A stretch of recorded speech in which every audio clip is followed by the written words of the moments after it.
Bonjour à tous et bienvenue dans cette nouvelle vidéo. Je suis Nico et vous êtes bien sur la chaîne de Global Fit Concept. Aujourd'hui, je souhaitais parler avec vous du sel. Les recommandations sont en moyenne de 5 grammes par jour, mais en général, on en mange beaucoup plus. Je vais donc vous donner mon avis sur le sel et comment j'ai réussi à réduire cette quantité sans y faire attention.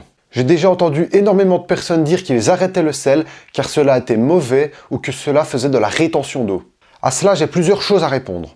Tout d'abord, il faut savoir que le sel est composé de sodium et de chlore. Des deux, c'est le sodium en excès qui pose problème car il donnerait de l'hypertension notamment. Mais il faut savoir que le sodium est essentiel au bon fonctionnement du corps et donc si on le supprime totalement, il peut y avoir une carence. De plus, le sel de cuisine que l'on consomme est enrichi en iode car vu qu'en majorité nous n'habitons pas près de la mer et que nous mangeons de moins en moins de produits de la mer, on a ajouté de l'iode dans le sel pour pallier à cette carence. Ensuite, si vous faites beaucoup de sport ou que vous transpirez beaucoup, vous avez besoin de sel étant donné que votre transpiration va évacuer le sodium notamment. Le plus important est le ratio sodium-potassium. Donc, si vous mangez beaucoup de sel et donc de sodium, il suffit de manger plus de potassium, soit sous forme de complément ou alors sous forme naturelle dans les légumes et dans les fruits. Si vous avez tendance à manger fort salé, alors il faudra boire beaucoup. Même s'il faut boire en quantité suffisante dans tous les cas, il est intéressant de boire encore plus lorsque l'on mange salé. La preuve, c'est lorsque vous mangez un plat très salé,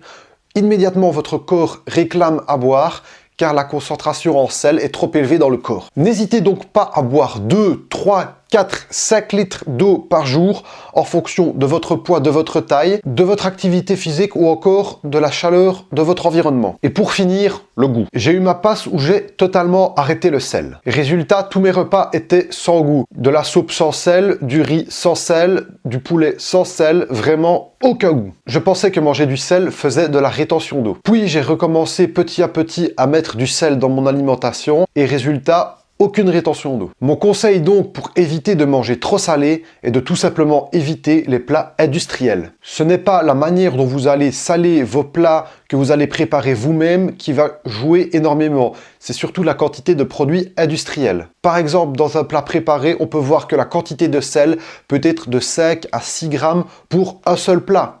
Donc c'est la quantité entière de sel que vous pouvez manger sur une seule journée. Donc évitez ce qui est trop transformé et préparez vos plats vous-même. Dans la majorité des cas, cela sera suffisant pour éviter l'excès de sel. Voilà, c'est déjà la fin de cette vidéo. J'espère qu'elle vous aura aidé. N'hésitez pas à liker, commenter et partager cette vidéo. Sur ce, je vous dis à la prochaine. Ciao!